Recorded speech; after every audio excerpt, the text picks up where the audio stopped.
Yon, magandang buhay. I'm back. Again, it's Mang Bless.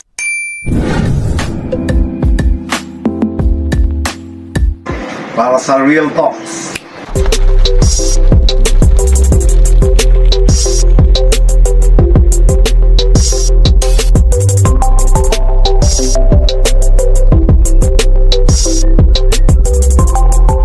Magandang buhay. It's Real Talk number 38 with Mang Bless. Yan. Ang word for today natin ay responsibility. Kasi sa ating buhay, napakahalaga po talaga na maging responsable tayo sa lahat ng mga nangyayari. Hindi lang po sa bilang racing pigeon fancier. Yan. Pero responsable po tayo yan. Gaya niyan sa kanilang mga food at kanilang kalinisan. Hindi po laging puro sarap at enjoyment lang, no? Mahalaga rin po kung wala tayong ibang tagalinis ay panatilihin pa rin po nating malinis ang ating mga kalapate dahil responsibility din po natin yan. Kasi po hindi po lang puro good, kagaya po ng mga nakikita natin sa mga palipaligid, sa mga Facebook. Siyempre pinapakita lang nila ay puro mga happiness, pero may mga hindi rin po masyadong magagandang nangyayari. At dyan po matcha-challenge ang ating responsibility. Kagaya po nito sa mga pagtitiwala. Yan, kung makikita nyo po siya, yan po siya sa actual. At ito po siya sa ID. Daming overall, oh. So sa 6 na taon, hindi lang sa malapit, pati sa dulo nananalo. Yan. Pag pinatiwalaan tayo, kailangan natin ingatan din, responsable rin po tayo sa mga bagay-bagay. Kagaya rin po nito, pakilala ko lang po sa inyo ang aming last batch ng OLR. Yan, halo na po dyan yung nagpasingsing sa Bataan at kay Direct J. Yan.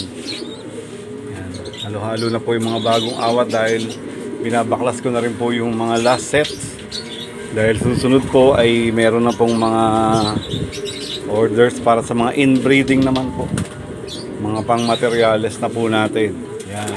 Balik po tayo sa responsibility, no? Kasi sa ating pagiging responsible ay minsan kahit mali yung ating mga naging desisyon o pagpili, o kaya mali yung mga nangyayari sa mga sitwasyon, patunayan pa rin po natin na hindi rin po tayo basta-basta tatalon sa bangka. Kung sa palagay natin at narinig natin na lulubog na po ito, kailangan maging alerto lang tayo, pero mag-observe muna tayo sa mga sitwasyon. Baka yung sumisigaw ay nangloloko lang, o nag-iingay lang, o nagpapapansin lang. Kaya nga sabi ko, tignan po muna natin yung mga pagbabalik natin ng mga credible source. Kung sa hustisya ay may due process, ganun din po siguro sa pagiging responsible natin. Magkaroon po tayo ng due process, no? Na reviewin ang mga sitwasyon.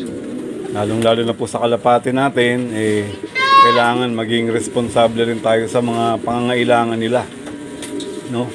Kasi lalong-lalo na kung nakikipag-merging po tayo, o nakikipag-combine, o nakikipag-partners, alam naman natin po yan kung ano po yung mga kinakain po nila, at kung gaano kadami, at kung ano po yung mga pangangailangan po nila.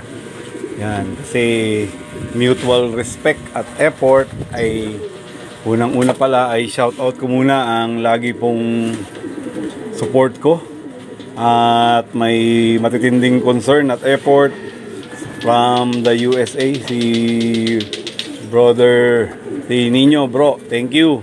At kay nasa mga baybay dagat, kay Maestro Amo, kay Rap, thank you sa inyong assistance sa mga paglagay nyo rito. Kay ganun din kila Alan.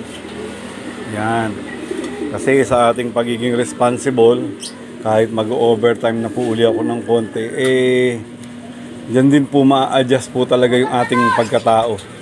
Kung tayo ay tumatakbo na lang sa mga responsibilidad o kung minsan pangatawanan natin o kaya ipaglaban natin yung sa palagay natin na tama o kaya yung medyo maayos na sitwasyon na hindi po agad tayo magpapa-apekto sa ingay o depende sa dami o reviewin natin na baka kalaban ang mga umaatake, no?